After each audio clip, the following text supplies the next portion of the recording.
생명을 최우선으로 하신 예수님이라는 제목이 되겠습니다. 우리가 이 세상에서 온 천하를 얻고도 바꿀 수 없는 가장 귀한 것이 있는데 그것이 뭐겠어요? 바로 그것이 생명이다라고 말씀했어요. 마태복음 16장 26절에 그렇게 말씀했죠. 사람의 생명은 온 천하를 주고도 바꿀 수가 없다는 겁니다. 금덩어리를 엄청 큰 금덩어리 있는데 이 생명하고 바꿀 거냐? 바꿀 수가 없다는 거죠. 그보다도 더 귀한 것이 사람의 생명이다. 그래서 오늘 예수님은 사람의 생명을 가장 최우선으로 여기셨다는 것을 우리가 이 말씀을 통해 깨닫게 됩니다. 사람이 아무리 많은 것을 소유하고 있더라도 오늘 밤에 생명을 거두어가면 무슨 의미가 있습니까? 라고 누가복음 12장 16절에서 21절까지 쭉 말씀을 하고 있죠. 그게 19절부터 보면 또 내가 내 영혼에게 이르되 영혼아 여러 해 쓸 물건을 많이 쌓아두었으니 평안히 쉬고 먹고 마시고 즐거워하자 하리라 하되 하나님이 이르시되 어리석은 자여 오늘 밤에 내 영혼을 도로 찾으리니 그러면 내 준비한 것이 누구의 것이 되겠느냐. 바로 그런 말씀을 한 것이죠. 이 세상에서 가장 귀한 것이 생명이다. 예수님도 하나님도 그것을 말씀을 해 주셨다는 거죠. 그래서 생명은 온 천하를 주고도 바꿀 수 없는 귀중한 것이다고 그렇게 말씀했습니다. 그래서 예수님의 관심은 이 생명을 살리고 건지는 데 관심을 두고 계신다 하는 사실이죠. 우리가 사실 오늘 요한복음 5장의 한 부분을 읽었는데 요한복음은 전체적으로 다 읽어 나가다 보면은 8대 표적이 나오고 있어요. 그 8대 표적을 통해서 예수님께서 깨우쳐주고자 하는 그 의미는 뭐냐 하면 믿음을 심어주기 위한 것이다 하는 겁니다. 그것이 이제 요한복음 20장 30절에서 31절에 요한복음을 기록한 목적은 예수께서 하나님의 아들이심을 믿게 하려 함이고 그 이름을 믿어서 생명을 얻게 하려 합니다. 이렇게 말하면서 표적을 통해서 예수님이 하나님의 아들인 것을 증명해 보이시고 믿음을 심어 주었다. 이것이 이제 요한복음 2장부터 나오는 8대 표적, 물이 포도주로 바뀌고 4장의 왕의 신의 아들이고 점을 받고 오늘 바로 5장의 배경이 되는 본문의 배경이 되는 5장 앞부분에 38년 된 병자를 고치고 6장에 가서 오병이어의 기적 그리고 바다 위를 걸으시고 그리고 9장에 가서 남에서 소경된 자를 눈을 뜨게 하고 11장에 죽었던 나사로 다시 살리시고 그리고 사실 2장하고 20장에서 언급이 된 예수님의 부활까지 이것을 합치면 8대 표적이 되고 있다는 것입니다. 부활을 빼면 7대 표적인데 이 8대 표적 이것을 바로 예수님께서 행하신 그것은 뭐냐면 예수님이 하나님의 아들이시고 그 이름을 힘입어서 생명을 얻도록 하기 위함이다. 이것을 말씀을 해주고 있다는 겁니다. 이제 오늘 이 본문의 말씀은 우리가 조금 전에 언급했던 8대 표적 중에 세 번째 언급된 표적이에요. 이제 예수님께서 명절이 되어서 유대인의 명절이 되면 예루살렘에 올라가시게 되는데 예루살렘에 올라가셔서 어디를 찾으셨느냐? 베데스다 못가 거기를 찾아가셨는데 거기에서 38년 된 병자를 만나고 그를 깨끗이 치료하는 이야기가 오늘 이 본문의 말씀 계속 이어지는 이야기 속에 있습니다. 당시에 베데스다 못가 하면 많은 병자들이 그 못가에 다 진을 치고 있는 겁니다.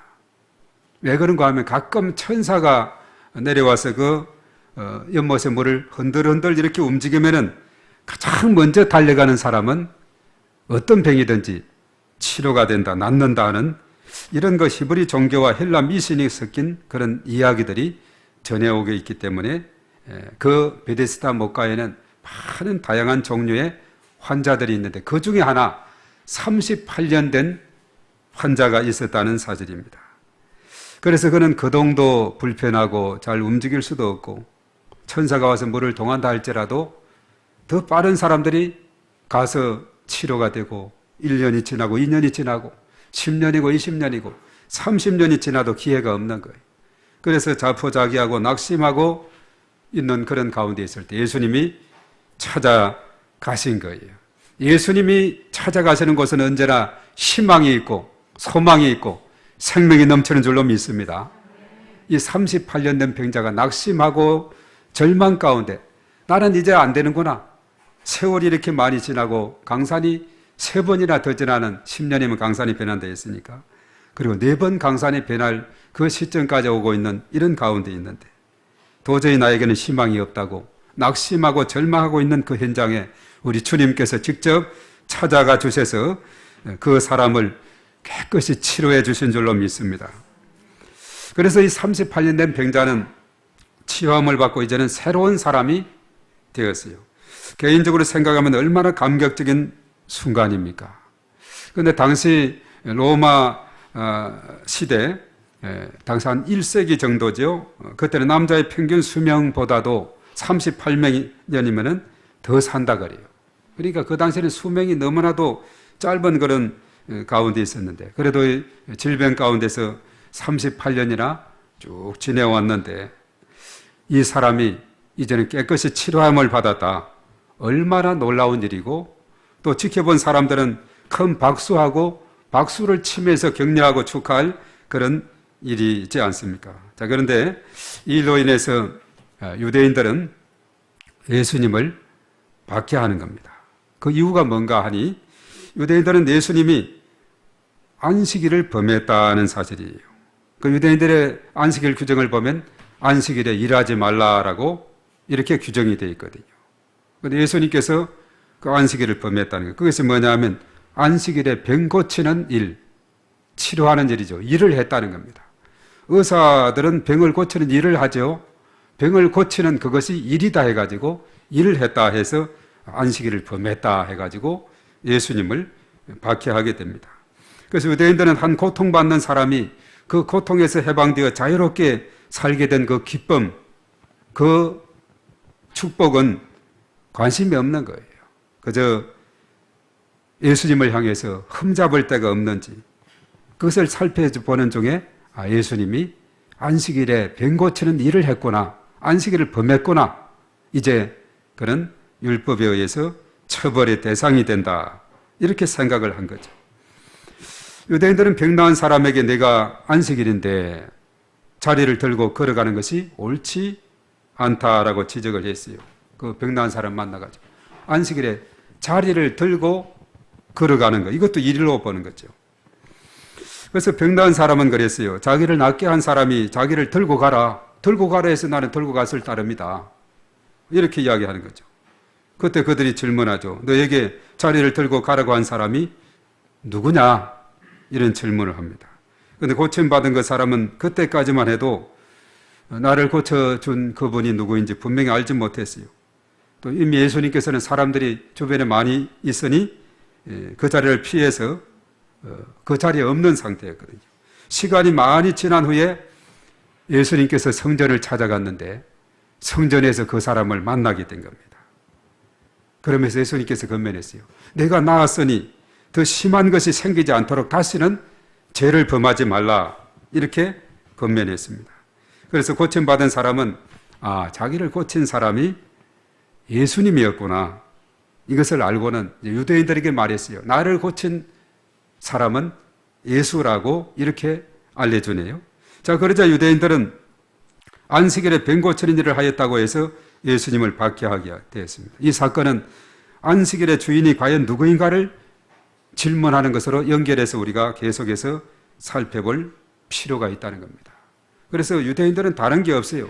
안식일에 일하지 말라 했는데 일했느냐 안 했느냐, 사람이 죽고 살고 병 고치고 말고 이것은 상관이 없는 그 유대인들의 잘못된 사고방식. 예수님은 생명을 건지고 살리고 구원하는 일에 가장 우선을 두고 있다는 사실이죠.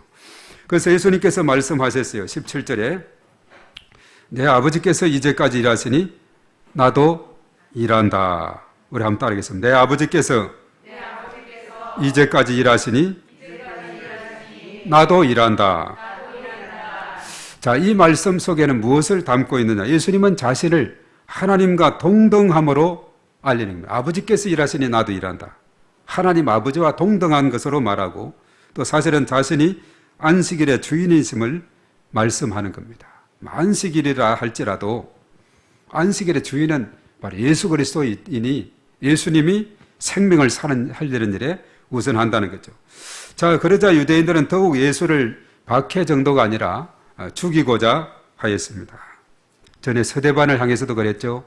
위협하고 또 사도들에게 위협을 했고 또 여러 가지 또 이렇게 더 협박을 하고 때리고 나중에는 돌로 쳐 죽이는 이런 단계로 갔는데 오늘 유대인들은 예수님을 박해하다가 이제는 예수를 죽여야 되겠다 이런 마음을 품게 됩니다. 그것은 왜 그런가 하면은 안식일을 범했을 뿐만 아니라 아버지 하나님을 자기의 친아버지라고 하면서 자신을 하나님과 동등함으로 삼으셨다는 사실이죠. 자, 이것은 뭐냐 하면 신성 모독죄에 속하고 바로 율법으로 말하면 처벌 대상이 된다는 것이죠. 바로 그들은 오해를 하고 있습니다. 자, 안식일을 범했다. 하나님과 동등하다고 또 하나님의 신성을 모독했다. 이렇게 자의적으로 해석을 해서 바로 율법으로 처벌 대상이다. 이렇게 오해를 하게 된 겁니다. 그런데 사실 예수님은 알고 보면 오늘 예수님의 행동과 말씀이 조금도 틀리지 않습니다. 우리가 성경을 자세하게 보면 말씀이 육신되어서 예수님이 이 땅에 오셨죠. 그리고 그 예수님은 태초부터 계신 하나님의 아들이시다. 요한복음 1장 1절과 1장 14절에 보면은 태초부터 계신 하나님의 그 아들이신데 독생자로 이 땅에 오셨다. 육신의 모습으로 오셨다 그랬죠. 그래서 예수님은 신성과 인성을 가진 하나님의 그런 분으로 하나님의 율법의 처벌 대상이 아니신 거예요. 그는 완전한 신이자 완전한 인간의 몸으로 이 땅에 오셨고 오늘 특별히 38년 된 병자를 치유하심으로 자신의 신적 권능을 드러내셨어요. 도저히 인간의 힘으로는 고칠 수 없고 그래서 그가 38년이 되도록 병을 고칠 수 없는 그런 인간적인 한계에 부딪혔을 때 예수님이 고쳤다는 것은 뭐냐 하면 이것은 뭐냐 하면 예수님의 신적인 능력이 그에게 있음을 드러내는 거죠. 또 안식일임에도 불구하고 고치신 것은 유대인들 속에 있는 율법의식을 폐하는 겁니다. 그래서 예수님은 뭐라고 했습니까? 율법의 완성자로 이 땅에 오셨다. 그렇게 말씀했죠. 로마서에 그렇게 말씀했습니다. 율법의 완성자, 그분이 바로 예수님이시다. 이것을 이제 깨우쳐 주는 겁니다. 그래서 그 당시에 유대인들의 잘못된 오해와 그런 사고를 깨뜨리고 바로 예수님은 계속해서 하나님의 복음을 전하고 그래서 바르게 가르치는 이런 일을 해오고 있는 것을 보게 돼요. 그래서 예수님은 한 인간의 고통을 받는 현장으로 찾아가셔서 바로 그 마음에 긍휼의 마음을 가지시고 치료해 주셨습니다. 자, 이것은 뭐냐면 하나님으로부터 받은 소명이자 이것을 사명으로 여기고 실천했다는 겁니다. 자, 예수님을 따르는 그리스도인들은 하나님의 명하신 소명에 따라서 그 사명을 감당해야 됩니다. 자, 여기서 소명이 뭐냐? 하나님의 부르심이고 사명은 우리가 해야 될 과업, 이것이 우리의 사명이라는 거죠. 그래서 부르심에 따라 일하는 것이 하나님을 따르는 길이고 또 예수님을 따르는 길이다라고 예수님은 우리에게 깨우쳐 주고 있어요. 나를 불러주시고 나를 구원해 주시고 나에게 귀한 직분을 주시고 이것에 따라서 우리는 맡은 바 충성된 삶을 감당해야 된다. 이것을 알려주고 있는 것이죠. 자, 예수님은 안식일을 지키는 것보다는 사람을 치료하는 데 더 관심이 있으신 분이에요. 자, 예수님은 안식일을 지킨다고 일하지 않는 것이 아니라 사람의 생명을 더욱 중시하셨다 하는 것입니다. 자, 만약에 한 예를 들면 물에 빠져 지금 허우적거리는 어린아이가 있어요. 물놀이 하다가 막 깊은 물에 가가지고 헤엄을 잘 못 쳐서 막 빠져 허둥거리는데 마침 안식일이에요. 오늘처럼. 자, 그러면은 오늘 안식일이니까 밧줄도 던지지 말고 119 출동도 하지 말고 옆에 수영할 수 있는 사람 뛰어가서 끌어내서 살리지 말고 그냥 우두커니 가만히 쳐다만 봐야 될까요? 아니면 옆에 이 밧줄이라 있으면 밧줄을 던지고 이거 잡아 해가지고 끌어내야 되겠어요. 아마 어린 아이들도 끌어내 살려야 되겠다 이렇게 말할 겁니다. 예. 안식일이니까 그냥 가만히 그냥 빠져 죽든지 말든지 가만히 있어라. 이게 아니지. 유대인들 같으면은 안식일을 범하면 안 되니까, 일하면 안 되니까 밧줄이 있더라도 밧줄을 들어서 던져서 끄르는 것은 일이기 때문에 안 된다. 이게 잘못된 생각 아니에요. 상식적으로도 그들은 맞지가 않아요. 예수님 같으면 빨리 밧줄을 던져서 잡게 해가지고 끌어내서 살려야 된다. 수영할 수 있는 사람이 있으면 가서 막 수영하고 가서 건져내야 된다. 네, 물론 수영하는 사람들은 구조법을 다 알고 있죠. 가서 막 어적거리고 막 붙잡으려고 할 때는 지푸라기도 잡는 심정인데 그 손을 잡지 말고 발 쪽으로 가서 발을 끌고 오는 거예요. 예. 손을 잡으면 콕 잡아 같이 너 죽고 나 죽게 돼요. 같이 막 이렇게 깔아앉게 되는데 허줄게 된 손 잡으려고 할 때 이거 가지 말고 그 뒤쪽으로 가가지고 뒤쪽으로 끌어낸다든가 손을 이리 잡히지 않는 거. 손을 잡으려면 계속 잡고서 그냥 같이 빠지기 때문에 그렇죠. 예. 그래가지고 발을 끌고 오든지 뒤쪽에서 그래서 이리 수영하려고 이리 끌어서 오든지 이렇게 살려야죠. 그것이 일이라고 살리지 않으면 이것은 잘못된 것이다 하는 것입니다. 또 만약에 안식일인데 불이 났어요. 이 소방대 출동해야 될까요? 말아야 될까요? 당연히 출동해야 되죠. 소방대 하는 일은 가서 불 끄는 것이 일인데 안식일이라 할지라도 출동해서 그것을 꺼야 됩니다. 그래서 급한 일부터 먼저 해야 되죠. 예수님 입장에서 볼 때는 어떤 안식일의 규정 이 자체보다는 사람의 생명이 가장 귀하고 천하보다 귀하기 때문에 생명을 살리는 일이라면 가장 먼저 해야 된다. 이게 바른 이야기 아니에요. 그런데 계속해서 유대인들은 뭔가 예수님에게서 흠잡을 데가 없는가, 트집 잡을 데가 없는가 이렇게 하다 보니 안식일에 38년 된 병자를 고친 그것이 안식일이다 해서 먼저 삼고 또 자신을 하나님과 동등함으로 생각을 해서 아버지께서 일하시니 나도 일한다고 했다고 문제를 삼는 이런 모습을 보게 되죠. 유대인들은 안식일 규정 그것을 내세우고서 현실의 상황은 외면하고 있는 잘못을 범하고 있어요. 그런데 예수님은 사람의 생명과 안전에 대한 것을 가장 우선으로 가장 중요한 것으로 여기고 있는 이것이 바로 합리적이고 바람직한 일이다 하는 사실입니다. 그리고 예수님을 하나님과 동등됨으로 여겼다고 지적했는데 사실 예수님은 하나님의 아들이시고 동시에 삼위일체 하나님으로 하나님과 같은 분이 예수님이십니다. 성자 하나님, 성령 하나님, 성부 하나님 삼위일체로 같은 분으로 이렇게 보고 있죠.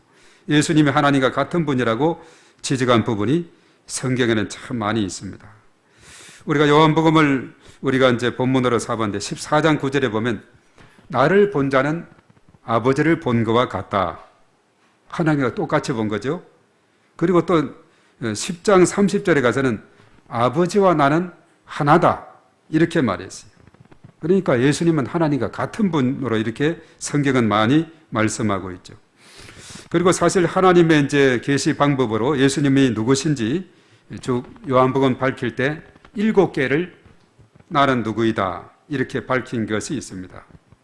이것이 헬라 말로는 에고 에이미, 나는 누구다, 나는 생명의 떡이다, 6장 38절, 나는 세상의 빛이다, 8장 12절, 나는 양의 문이다, 10장 17절, 나는 선한 목자다, 10장 14절에 나는 부활이요 생명이다, 11장 25절에 나는 곧 길이요 진리요 생명이다, 14장 6절, 그리고 나는 참 포도나무다, 15장 1절에 에고 에이미 나는 누구다 이런 말씀을 많이 하고 있죠.